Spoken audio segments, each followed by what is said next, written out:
বাদ দিয়ে যদি বাইতুল মুকাদ্দাসের দিকে নামাজ আদায় করতো, ও পীর সাহেব আমার নবীকেও মানত না।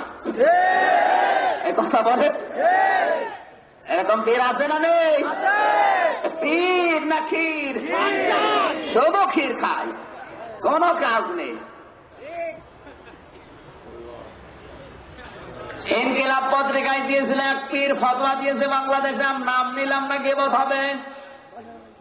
ও দিয়েছে বাংলাদেশে যারা ইসলামী আন্দোলন করে, ইসলাম বিদায়ী করতে চায়, এই ছোট্ট ছোট্ট শিবিরের ছেলেগুলো যদি মারা যায়, শহীদ হওয়া তো দূরের কথা, যেই কবরে ওদের মাটি দেওয়া হবে, ওই কবরের উপরে যদি ঘাস হয়, ওই ঘাস যদি কোনো গাভী খায়, ওই গাভীর যদি দুধ কেউ খায়, ওই পরিবারেও মেয়ে বিয়ে দেওয়া যায়।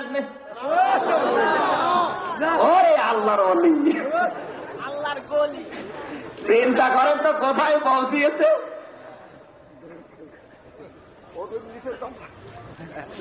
আমার ভাইরা কান লাগান, বিশ্বনবী মুহাম্মদ রাসূলুল্লাহ মারাজ সুন্নাত বলতে যেটা বুঝিয়েছেন, আমি যতটুকু বুঝি কোরআন হাদিস পড়ে, বাংলাদেশে এই মরাজ সুন্নাত জিন্দা করার জন্য যদি এখন ভোট করা লাগে, সংগঠন করা লাগে, জীবন দেওয়া লাগে, কিয়ামতের দিনে একটা জীবনের বিনিময়ে 100 গলা কাটা শহীদের সওয়াব নিয়ে ওঠা যাবে।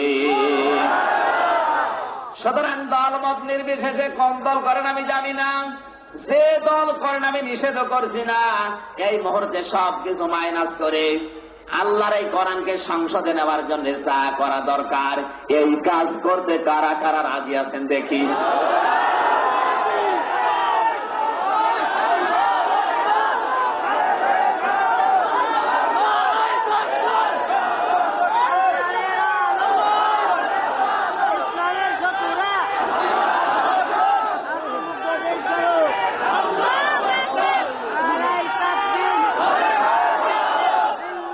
সুবহানাল্লাহ, আলহামদুলিল্লাহ, লা ইলাহা ইল্লাল্লাহ,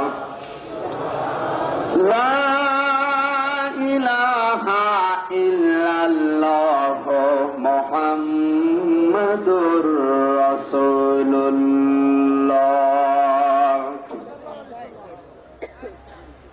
আমার মুসলমান ভাইরা, আমার শিক্ষা দেওয়ার বিষয় ছিল কোরআন আল্লাহ পৃথিবীতে পাঠিয়েছে ক্ষমতা দেওয়ার জন্য।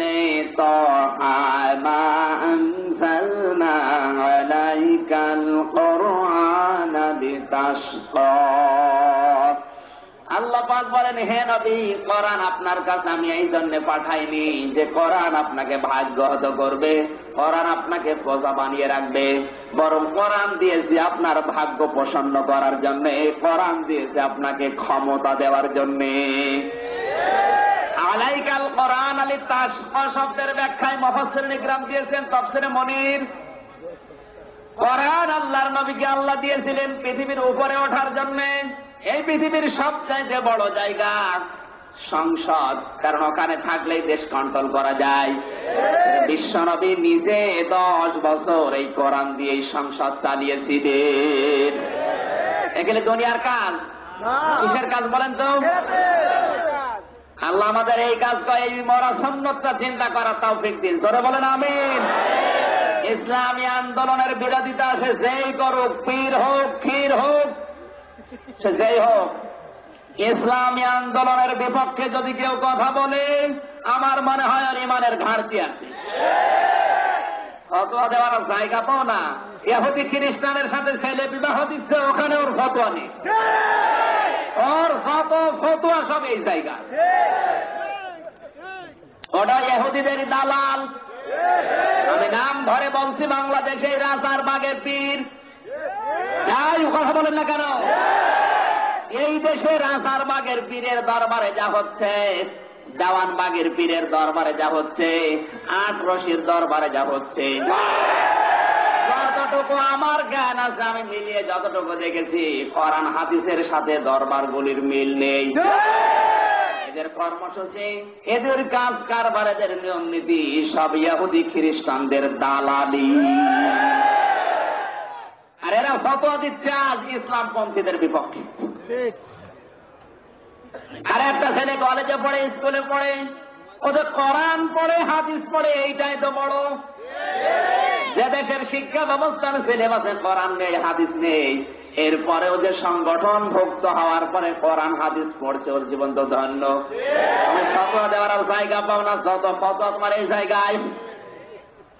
বিশ্ববিদ্যালয়ে দেখেছি অনেকে মদ দিয়ে সকালবেলা কুলি করে। এই ছাত্র সংগঠন করলেন মদ খাওয়া যায়, বিড়ি খাওয়া যায়, সিগারেট খাওয়া যায়, হিরোইন খাওয়া যায়, ওখানে তোমার কোনো ফতোয়া চলে না। যত ফতোয়া যেই ছেলেটা যুবক বয়সে তাহাজ্জুদ পড়ে ওই জায়গায়, তোমার চাইতে আল্লাহর ভয় ওর বেশি।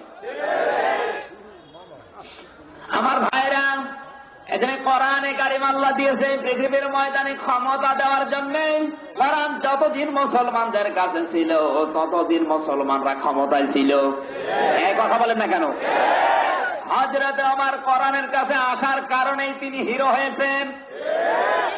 একটা মৃত্যু প্রায় মানুষ ছিল হযরত ওমর, প্রায় মরা মানুষ। মরা মানুষ মানে কি? তার হাত ছিল কিন্তু হাত কোন জায়েজ না জায়েজ বুঝতো না, চোখ ছিল জায়েজ না জায়েজ বুঝতো না। এই জন্য ওই হাতের কোনো দাম নেই যে হাত আল্লাহর নিয়ন্ত্রণ মানে না। যে হাত ঘোষের টাকাও জায়েজ করে নেয় না, এদেশে নেই। ওই চোখ চোখ বলা যায় না, ওরা মরা চোখ ওইটা, যে চোখ আমার আল্লাহর নিয়ন্ত্রণ মানে না। হযরত ওমরের অবস্থা ওই রকম ছিল। কোরআনের কাছে আসার পরে তিনি বললেন, ইত্তাখাযুল কোরআন ফালা তাকুলুহুন নার। হে নবী, এই কোরআন যদি আমি মেনে নেই কি হবে আমার? বিশ্বনবী ঘোষণা দিলেন ওই দিনই ওই দরবারে, এই কোরআন যদি গ্রহণ করতে পারো কোনদিন আল্লাহ তোমারে জাহান্নামের আগুনে দেবে না। ফালা তাকুলুহুন নার, কোনদিন জাহান্নামে তোমাকে গ্রাস করবে না। ওমান তারাকাহু মিন জাব্বারিন ফাসসামাহুল্লাহ। কিন্তু কোন দাম্ভিক, কোন রাজশক্তি কোরআন যদি তরক করে, কোরআন যদি পেছনে ফেলে রাখে, কোরআন যদি ছেড়ে দেয়, আমি আল্লাহর নবী বলছি ওই রাজশক্তিকে আল্লাহ দুনিয়া থেকে খান খান করে বিদায় করে দেবে। পৃথিবীর ইতিহাস দেখুন, এই সোভিয়েত ইউনিয়নকে আল্লাহ যেমন খান খান করে বিদায় করে দিয়েছে। কথা বলুন, একটা দেশ খণ্ড হয়েছে 12টা। কয়টা? বাংলাদেশের মানুষও যদি কোরআন না মানে, আর রাশিয়া হয়েছে 12 খণ্ড। বাংলাদেশের এই মানুষ যদি কোরআন তরক করে পেছনে ফেলে রাখে, এই দেশ হবে 64 খণ্ড। এখন হয়েও যাচ্ছে তা, কোন জেলার সাথে কোন জেলার সংযোগ এখন আর নেই। ওরা বাংলাদেশ এখন সংযোগ বিচ্ছিন্ন হয়ে গেছে। 16 দিনের অবরোধ হরতালে যদি দেশের অবস্থা এই হয়, আর যদি 15-16 দিন থাকে, দেশ জাহান্নাম হয়ে যাবে। সুতরাং এখনো কোরআনকে তরক করা বন্ধ করা দরকার। আমার কথা হয়তো বোঝা যাচ্ছে না। কত দূর গেল বলেন তো? অনেক দূর, অনেক দূর চলে গেছে। এই জন্য যে দলে আছেন কোরআনটাকে আপনি উপরে নিয়ে যান। হযরত ওমরকে নবীজি যেমন গ্যারান্টি দিচ্ছেন, কোরআন যদি গ্রহণ করতে পারো জাহান্নামের আগুন তোমারে খাবে না। কোরআন যদি অস্বীকার করো দুনিয়ায় টিকে থাকতে পারবে না, খান খান হয়ে যাবে। এই নবীর হাদিসের দিকে আমাদের জীবনটা চালানোর দরকার। কথা বলে ঠিক কিনা? আল্লাহ আমাদের তৌফিক দিন, ধরে বলেন আমিন। কোরআন শুনতে আসলাম, হযরত ওমরও এসেছিলেন।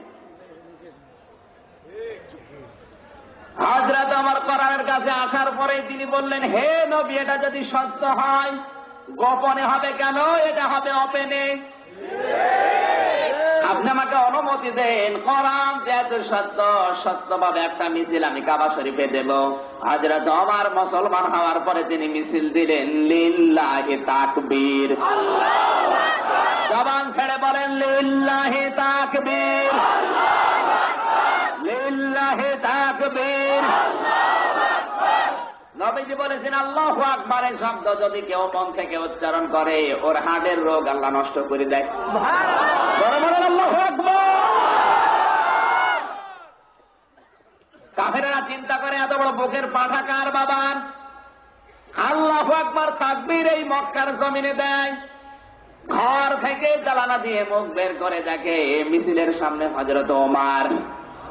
কুকুরের সামনে বিড়াল পড়লে যেমন ছোট হয়ে যায়, কাফেররা চিন্তা করে দরকার নেই, নিজেদের ঘরের জানালা দরজা বন্ধ করে চিন্তা করে আল্লাহ ভগবানের সামনে পড়লে মাথা থাকবে না।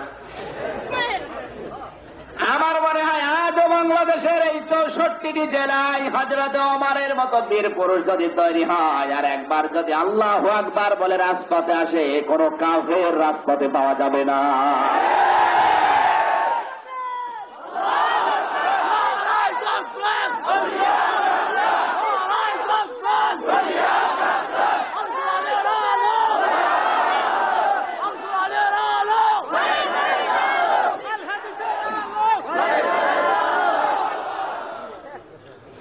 কোরআনের কাছে আসার পরে তিনি বললেন আমি ওপেন হব, ওপেন মেশিন দিলেন।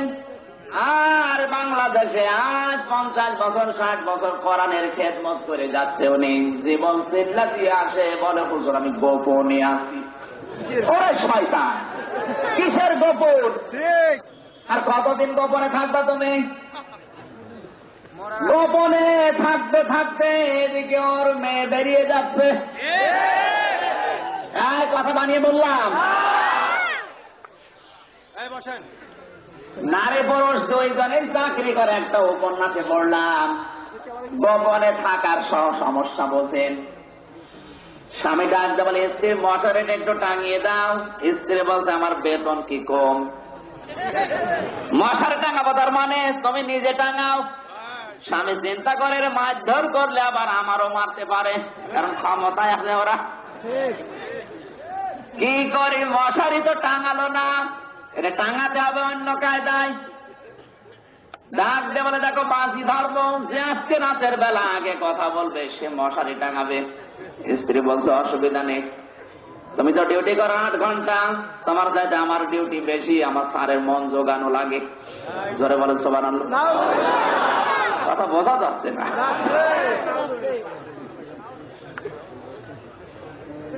বাড়ির পেছন দিয়ে যাচ্ছিল চোর, চিন্তা করে আল্লাহ কত টাকা পয়সা কামাই করেছে, 2 জন চাকরি করে কোনদিন চুরি করতে পারেনি, আজকে সুযোগ যাচ্ছে।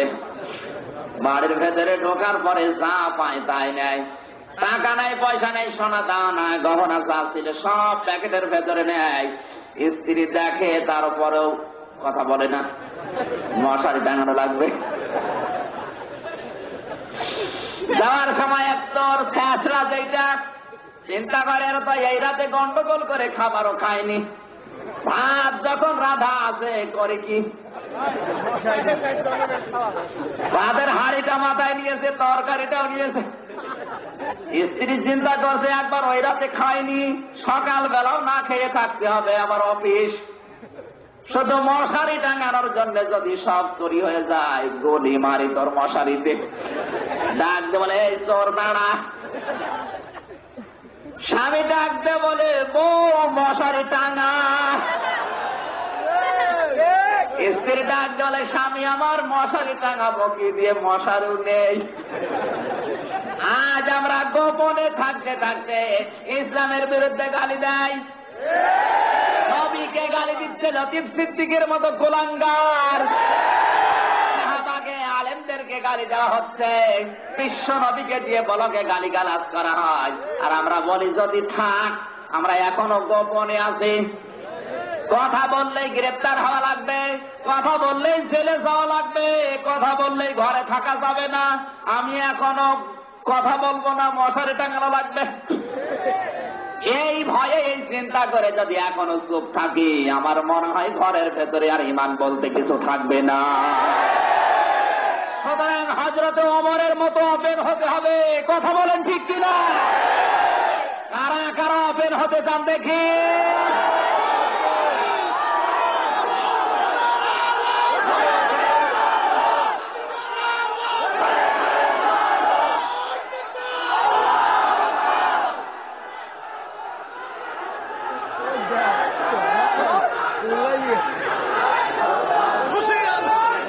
আমার ভাইরা, কোরআনে কারীম বলেছে আলুনা কিতাবাহুম ওয়ালা ইউযলামুনা ফাতিলা। জোরে বলো। সূরা বানী ইসরাইল 15 নম্বর পারা 8 নম্বর পৃষ্ঠা 3 নম্বর লাইনের 71 নম্বর আয়াত এটা। তাফসীর ইবনে কাসির, আল্লাহ পাক বলেন ইয়াউমা নাদউ, সেদিন আমি আল্লাহ ডাক দিব তোমাদেরকে কুল্লা উনাসিম বিইমামিহিম, প্রত্যেকটি মানুষকে তার নেতার সাথে। কার সাথে? কোন মানুষকে আল্লাহ একা ডাকবেন না, প্রতিটি মানুষকে আল্লাহ বিচারের জন্য ডাকবে তার নেতার সাথে। আগে নেতা, তারপরে কর্মী। এখন আপনার নেতা যদি হয় মদখোর, এদেশে আছে না নেই? আপনার নেতা যদি হয় গমচোর, আপনার নেতা যদি হয় কালো বিড়াল, আপনার নেতা যদি হয় এমন মানুষ যে বিড়ি খাওয়ার আগেই টাকা ভাগাভাগি করে নিয়েছে, এই লোকটার পেছনে যদি আল্লাহ আপনাকে ডাক দেয়, আমার মনে হয় কোন মদখোরের সাথে আপনাকে ডাকলে জান্নাত আল্লাহ দেবে। এই সহজ সহজ কথাগুলো বোঝেন না? সুতরাং এই মুহূর্তে সিদ্ধান্ত নেন, এটা দুনিয়ার কাজ না, নেতা নির্বাচন করা এটা আখিরাতের কাজ। কারণ কিয়ামতে আল্লাহ ডাকবেন আপনাকে নেতার সাথে। যেই নেতার সাথে ডাকবে, ওই নেতা যদি আপনার চরিত্রবান থাকে, ওই নেতা যদি আপনার বিশ্ব নবীর মতো নেতা হয়, কিয়ামতের দিন আল্লাহ বিচার না করে হিসাব না নিয়ে জান্নাত দিয়ে দেবে। বুখারী শরীফ লেখার আগে ইমাম বুখারী রাহমাতুল্লাহ আলাইহি একটা কিতাব লিখেছেন আল আদাবুল মুফরাদ, এর 6 নম্বর পৃষ্ঠা 3 নম্বর হাদিসের 3 নম্বর পয়েন্টে আছে, বিশ্বনবী বলেন বিনা হিসাবে 6 প্রকার মানুষকে আল্লাহ জাহান্নামে দিয়ে দেবে, হিসাবও নেবে না। 6 শ্রেণীর মানুষ বিনা হিসাবে জাহান্নামে যাবে। তার 3 নম্বর শ্রেণী তারা, এই পৃথিবীতে যেই মানুষগুলোর আদর্শ বিশ্বনবী ছিল না। এই কথাটাকে 100% সত্য না 98%? কারা কারা বিশ্বাস করেন দেখে হাত তোলেন তো। দেখেন তো হাত তোলেনি কে? দেখেন,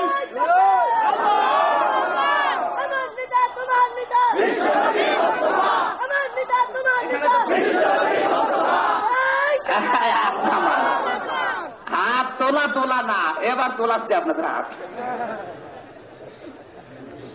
হাত যারা তুললেন এবার কান লাগান। নবীর হাদিস আগে না আপনি আগে? হাদিস আগে রাখতে হবে, কারণ মৃত্যুর পরে কিন্তু আপনি আর আপনি নেই, আপনার নামও পাল্টিয়ে যাবে, আপনার লাশ ও নাম হয়ে যাবে লাশ। সুতরাং আপনার অস্তিত্ব এখন বিলিয়ে দেন। এই মুহূর্তে নবীর হাদিস দ্বারা বললেন 100% সত্য। সত্য কথা বলবো, রাগ করবেন না তো? রাগ করলে আমার উপর না করে এই হাদিসটা কেটে বাদ দিয়ে দেন।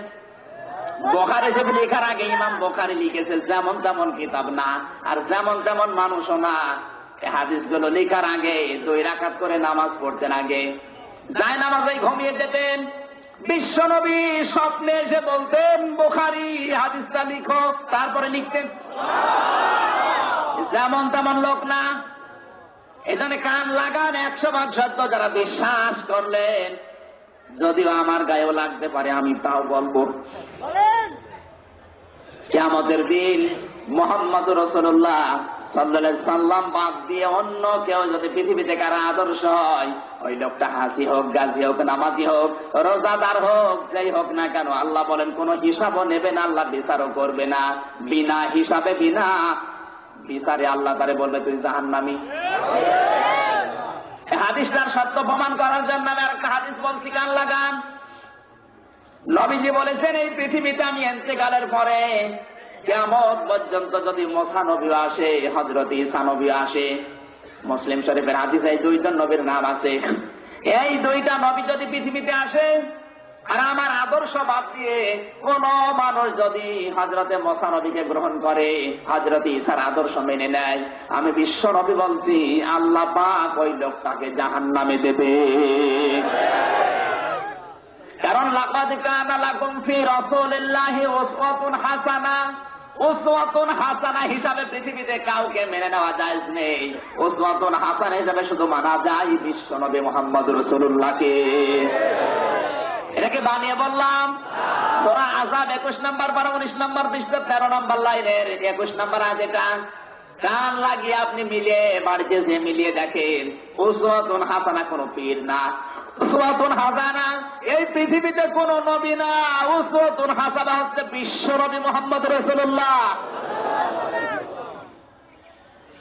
সুতরাং মুসা নবীর মতো সলিলুল কদর নবী, যেই নবী আল্লাহর সাথে কথা বলতেন, এত বড় পাওয়ার ছিল হযরত মুসা নবীর, আল্লাহকে মাঝে মাঝে প্রশ্ন করে উল্টা পাল্টা করে ফেলতেন। আল্লাহকে ডাকতে বলে, রব্বুল আলামিন তুমি কি ঘুমাও না? বলে না। না ঘুমিয়ে তুমি পারো কিভাবে? তুমি যে বললে লা তাখুযুহু সিনাতুন ওয়ালা নাওম, তুমি নাকি ঘুমাও না? আল্লাহ বলেন, হ্যাঁ আমি তো ঘুমাই না। হযরত মুসা বলে, আমি আল্লাহ, হে আল্লাহ আমি তো বুঝি না, তুমি না ঘুমিয়ে পারো কিভাবে? আল্লাহ পাক বলেন, মুসা তুমি কি বিশ্বাস করো? বলে, হ্যাঁ বিশ্বাস করো, আমি নবী মানুষ, না বিশ্বাস করে উপায় আছে? বিশ্বাস যখন করো তোমাকে বোঝাতে আর বেশি দেরি হবে না। এক গ্লাস পানি হাতে নাও। হযরত মুসার হাতে এক গ্লাস পানি দিয়ে মুসাকে বললেন পানি ধরো, আর ঘুমকে বললেন মুসাকে ধরো। হযরত মুসা গভীর রজনীতে পানির গ্লাস ধরে আছে, ঘুম এসে চেপে ধরেছে, গ্লাস গেছে পড়ে টুকরা টুকরা হয়ে গেছে। হযরত মুসা ভয় পেয়ে, আল্লাহ পাক বলেন ভয় পাওয়ার কারণ নেই, এটা আমি একটা দৃষ্টান্তের জন্য তোমাকে দিয়েছিলাম। হে মুসা আমি যদি ঘুমিয়ে যাই পৃথিবীর সব সিগন্যাল উল্টা পাল্টা হয়ে যাবে। এইরকম প্রশ্ন করতেন আল্লাহকে।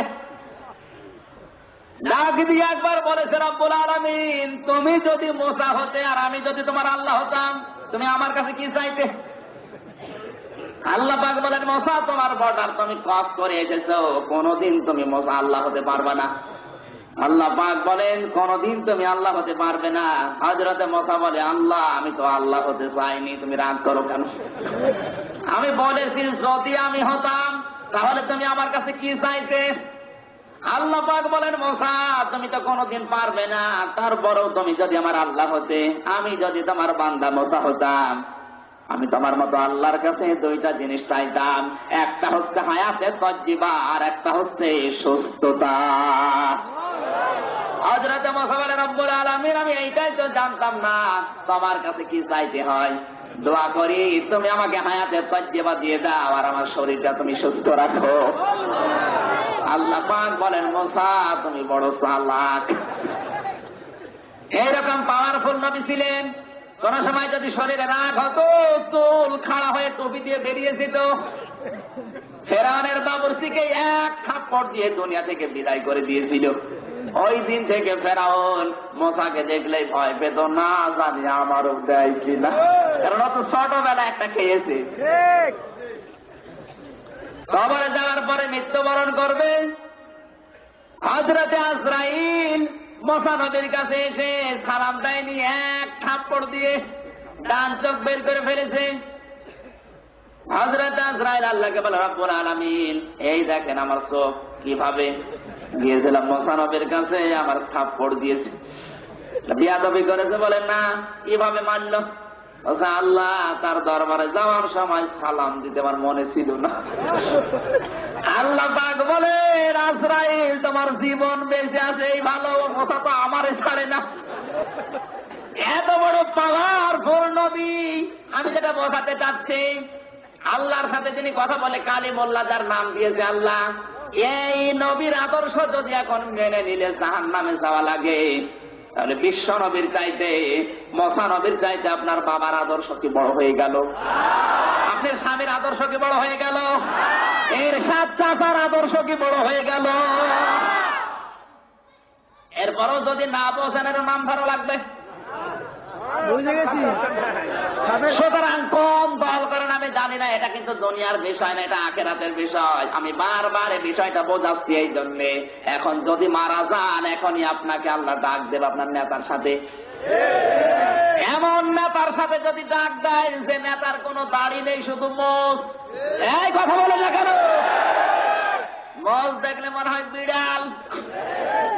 এই নেতার সাথে যদি আপনি মনে হয় বাংলাদেশে কোনো বাবা স্বামী চাচার খাওয়া নেই, এরপরও যদি না বোঝেন এখানে আসেন, আপনাকে বল ধরে কোদাল দিয়ে বোঝাচ্ছি। হাদিস বললাম যারা সাইয়্যিদিনা পড়ছেন, কিসের সাইয়্যিদিনা? এদিকে মিলাদ মাহফিলে মসজিদে বসে ইয়া নবী, এরপরে গরম গরম জিলাপি। হে নবী আপনি আমাদের সাইয়্যিদিনা, আপনি আমাদের নেতা, আপনি আমাদের মাওলানা। মাওলানা মানে আমির হামজা কি? মাওলানা অভিভাবক, গাইডলাইন যিনি দেন, পথ প্রদর্শন যিনি করান, তিনি মাওলানা।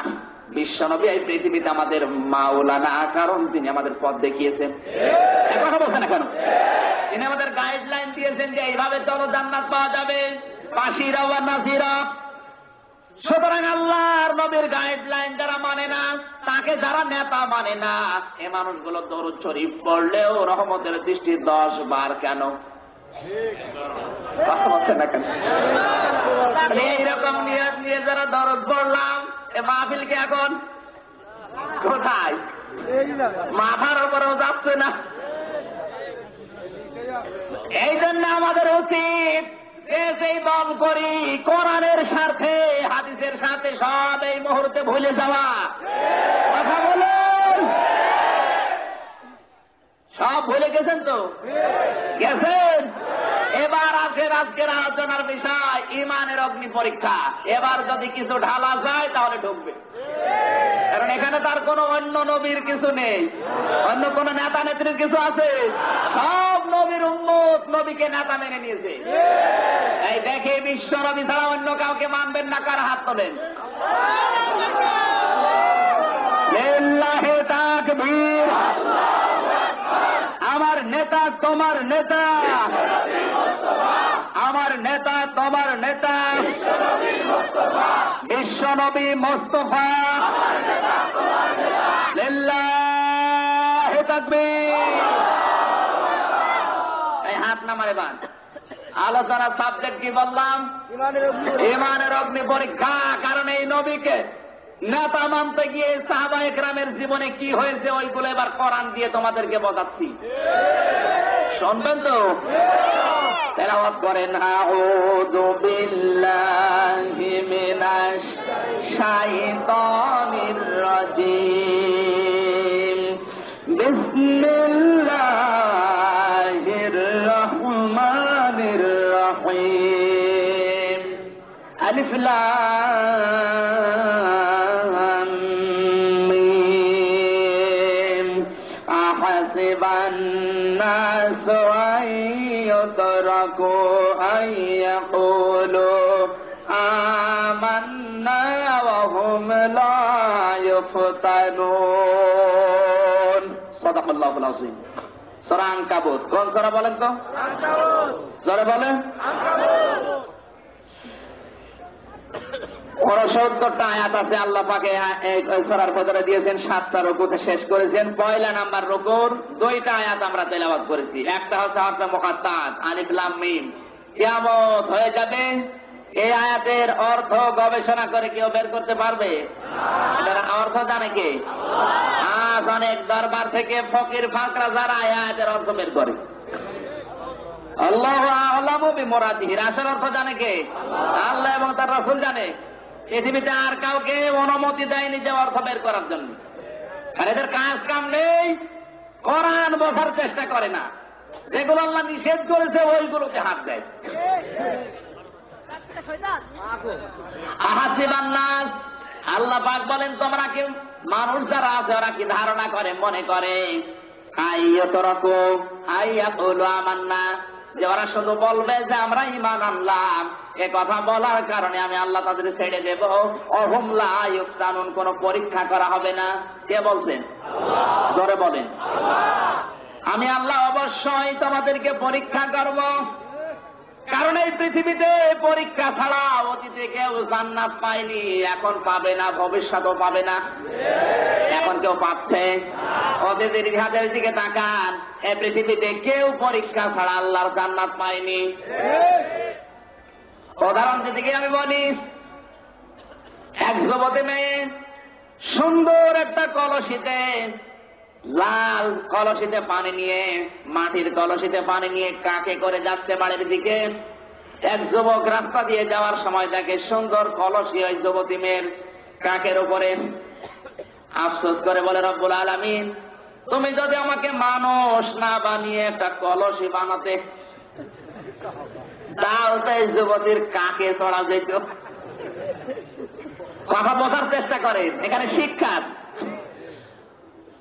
কলসের জবান খুলে গেছে মনে করেন, কলস তখন মানুষের ভাষায় ডাক দিয়ে বলে, যুবক, এই সুন্দরী রমণী গোসল করে নদী থেকে যায়, এর কাপড় ভেজা, শরীরও ভেজা, এর শরীর ভেজা, শরীরে আমি একটা মাটির কলসি আছে। এই দৃশ্য দেখে তোমার হিংসা হয়, তোমার আফসোস লাগে। তুমি কি জানো এই কলসি এই কাকে উঠতে কত পরীক্ষা দিতে হয়েছে? তুমি তো কিছুই টের পাও না রাস্তায় দাঁড়িয়ে। আমি তো এই মা কাকের উপরে ছিলাম না, এই যুবতীর কাকের উপরে উঠতে গিয়ে আমি ছিলাম একটা কাদা মাটি। সেখান থেকে আমার মনিব কোদাল দিয়ে, শাবল দিয়ে বিভিন্ন কায়দায় উলট পালট করে মনে করলাম এই মনে হয় শেষ হয়ে গেল, জীবনে আর আজরাইল আসবে না। কিছুক্ষণ পরে দেখি পানি দিয়ে কয়েকদিন পোষাতে দিল। 7 দিন একাধারে পচতে আরম্ভ করলাম, মনে করলাম জীবনের পরে ঝড় শেষ। 7 দিন পরে মালিক এসে ওইটা আবার কোদাল দিয়ে ওলট পালট করে, পা দিয়ে ছানা দেয়, আমার মাজা হাড় সব উল্টা পাল্টা হয়ে গেছে। মনে করলাম আল্লাহ, জীবন মনে হয় গেল গেল, আর থাকবে না। এরপরেই শেষ না, আমাকে নিয়ে গেল কোমরের কাছে, সুন্দর করে ঘোরায় আর নিজের মন মতো করে তৈরি করে। কতবার যে আমি ভেঙেছি, আমার কত বন্ধু আমার সামনে জীবন দিয়েছে, এ পর্যন্ত আসতে পারে নাই। অনেকেই শেষ হয়ে দুনিয়া থেকে বিদায় নিয়েছে, এই কলসি পর্যন্ত উঠতে পারে নাই। আমি একবার 2বার না, কয়েকবার ভাঙ্গার পরে এ পর্যন্ত তৈরি হয়েছে। মনে করলাম হাড়গোড় যখন শেষ হয়ে গেল, আর মনে হয় সামনে পরীক্ষা নেই। কিছুদিন পরে দেখি ওগুলো রোদের উপরে দিয়েছে শোকাতে। সূর্যের এই বিশাল তাপ প্রতাপে আমার শরীর পোড়া গরম হয়ে যায়। একেবারে ঠনঠনে আওয়াজ যখন আমার ভেতর থেকে বের হয়, তখন মনে করলাম আর মনে হয় কোনো জায়গায় দেবে না। এরপরে দেখি জাহান্নামের আগুনের ভেতরে আমার দিল। জাহান্নামের আগুনের ভেতরে দেওয়ার পরে একাধারে 3-4 দিন জ্বালান আরম্ভ করেছে, লাল টকটকে হয়ে গেছে। মনে করলাম আর মনে হয় কোনো জায়গায় দেবে না। ওখান থেকে বের করে মালিক আমাকে কান ধরে উঁচু করে কয়েকটা থাপ্পড় দিল। 1টা 2টা না, 4-5টা থাপ্পড় দিয়ে দেখে যে আমি আসলে ঠিক আছি কিনা। অনেক বন্ধুকে থাপ্পড় দিয়েছে, অনেক বন্ধু দুনিয়া থেকে বিদায় নিয়েছে, কিন্তু আমি এখনো টিকে আছি। এরপরে চুল কান দিয়ে, রং দিয়ে, সাদা কালো লাল দিয়ে আমাকে দড়াকাটা করে সুন্দর করে বানিয়ে বাজারে বিক্রি করে, যেই লোকটা নিয়ে কেনার জন্য, বিক্রি করার জন্য, বিক্রিত মাল কেনার জন্য এসেছে, এ পর্যন্তই না, আমাকে ওই লোকটাও নিয়ে কান ধরে থাপ্পড় দেয়, বাঁশ দিয়ে দেখ আমি ঠিক আছি কিনা। এ পর্যন্তই না, বাড়িতে নিয়ে গেল, তার মেয়ের কাছে দিল, মেয়ে গোসল করতে এসেছে। এরপরে আমি এই যুবতী মেয়ের কোলের উপরে, তুমি রাস্তায় দাঁড়িয়ে আন্দাজে ধারণা করো যে কোলে ওঠা খুব সহজ। একটা যুবতী মেয়ের কোলের উপরে ওঠা যদি এত কষ্ট হয়ে থাকে, ওই যুবতী মেয়ের কাকের চাইতে, কোলের চাইতে আমার আল্লাহর বানানো জান্নাতের দাম কি গো। বিশ্বনবী এই জন্য বলেছেন, দুনিয়া সিজনুল মুমিনি ওয়া জান্নাতুল কাফির। পৃথিবীর জমিন হচ্ছে মুমিনদের জন্য জেলখানার মতো, আর কাফের যারা ওদের জন্য জাহান্নামের মতো। কাফের যারা ওদের জন্য বেহেশতখানার মতো। জেলখানার বেহেশতের পার্থক্য কি? জেলখানায় কোন মানুষ যদি একবার যায়, পরবর্তীতে আবার যেতে চায় না। জেলখানায় যত আরাম থাক না কেন, মানুষ কিন্তু থাকতে চায় না, চিন্তা করে আল্লাহ আমি কখন বের হব।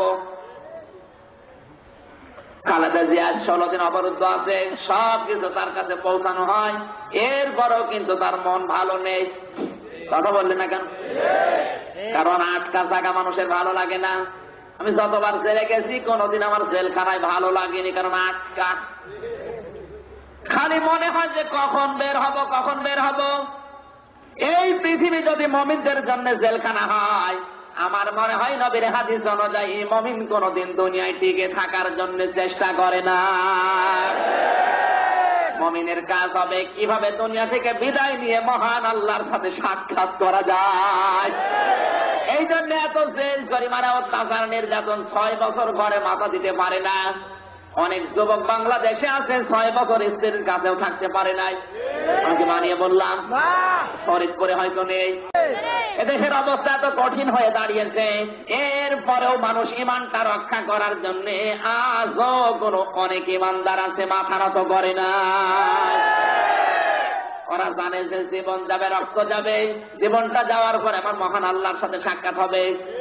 কোরআনে কারীম এদের জীবন সম্পর্কে ঘোষণা দিয়েছে, ওয়া মিনান নাসি মাইয়াশরুনা ফাসাহু বিতিগা মারদাতিল্লাহ আল্লাহু রাউফুম বিল ইবাদ। জোরে বলেন আল্লাহু আকবার। এই কথা বোঝার চেষ্টা করেন। বাংলাদেশের পরিবেশ, বাংলাদেশের পরিস্থিতি কিন্তু সাহাবায়ে কেরামের জীবনের মতো তৈরি হয়ে গেছে। এখন যদি আমরা ওই ত্যাগ তিতিক্ষা কোরবানি দিতে পারি, ইমানের এই অগ্নি পরীক্ষায় টিকে থাকতে পারি, হযরতে খাব্বাবের মতো আল্লাহ জান্নাত দিয়ে দেবে। অনেক মানুষ এমন আছে, সূরা বাকারা 2 নম্বর পারা 11 নম্বর পৃষ্ঠা 4 নম্বর লাইনে 207 নম্বর আয়াত, এটা আল্লাহ পাক বলেন অনেক মানুষ এমন আছে, এই মানুষগুলো শুধু আল্লাহর মহব্বতে, আল্লাহর ভালোবাসায় উদ্বুদ্ধ হয়ে নিজের জীবন পর্যন্ত দিয়ে দেয়। এই মানুষগুলোর উপরে আমার আল্লাহ অতি দয়ালু। জোরে বলেন সুবহানাল্লাহ। আমরা যত উল্টা পাল্টা ধারণা করি না কেন, আশেপাশে নাম দিয়ে তাদের ঘৃণা করি না কেন, জীবন দিয়ে দিচ্ছে আব্দুল কাদের মোল্লা, এর পরেও পিছু হটে না।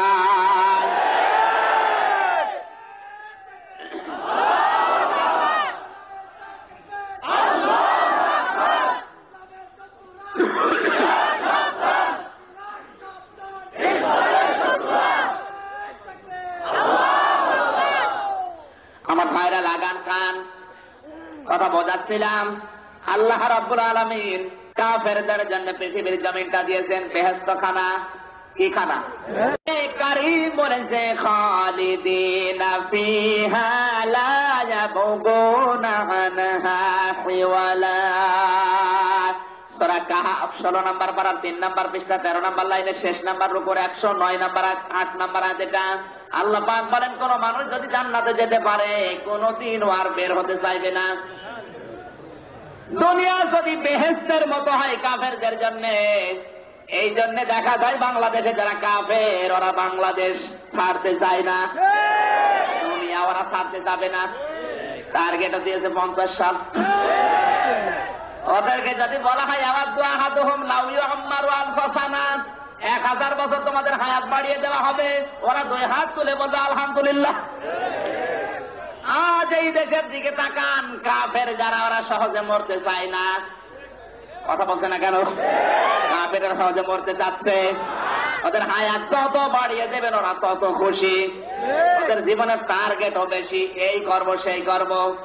দুনিয়ায় টিকে থাকার জন্য যাদের কাজকর্ম, আল্লাযীনা যাল্লা সা'য়ুহুম ফিল হায়াতিদ দুনিয়া ওয়া হুম ইয়াহসাবুনা আন্নাহুম ইউহসিনুনা সুনআ।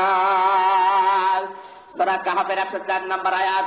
আল্লাহ পাক বলেন, যারা কাফের তাদের কাজ হচ্ছে দুনিয়ায় টিকে থাকার জন্য, তাদের নির্বাচন দুনিয়ায় টিকে থাকার জন্য। কথা বলছে না কেন? যা করে তারা লোক দেখানোর জন্য করে, আর বলে যে আমরাই ভালো পথে আছি। অহুম ইয়াহসাবুনা আন্নাহুম ইউহসিনুনা সুনআ, ওরা ধারণা করে যে আমরা এই দেশের পক্ষে, আর বাকিগুলো সব রাজাকার। মনে করছে না?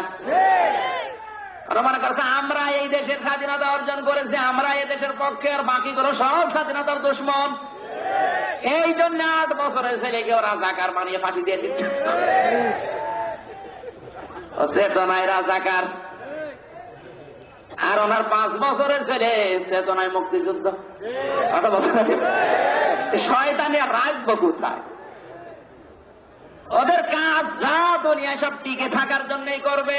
কিভাবে পৃথিবীতে টিকে থাকা যায় যা করবে মানুষ দেখানোর জন্য করে দেয়। নির্বাচন একটা দিয়েছে, লোক দেখানোর জন্য দিয়েছে। কথা বলছে না কেন?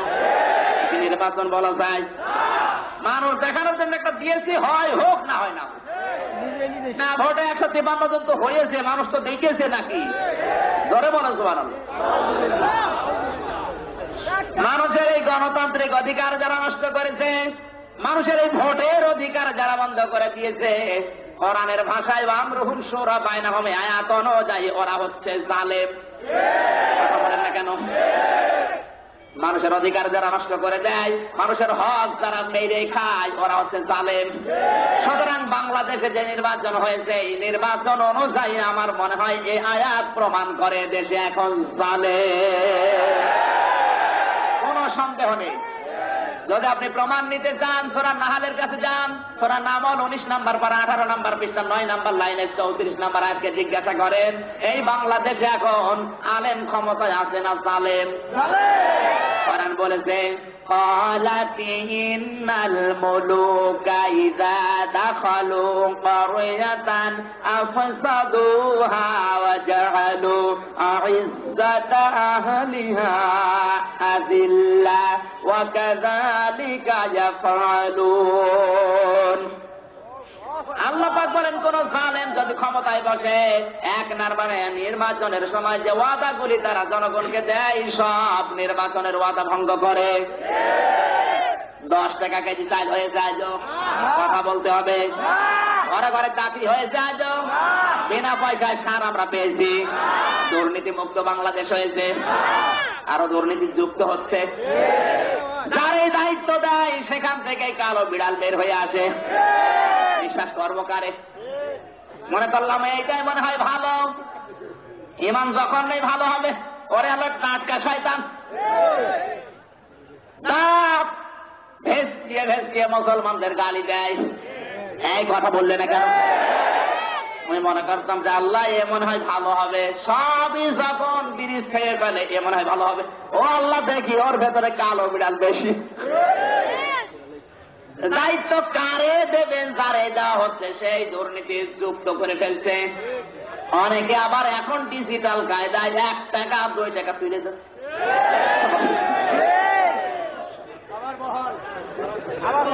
4,500 কোটি টাকা যার কাছে টাকা মনে হয় না, 1 টাকা 2 টাকা টাকা মনে হয়।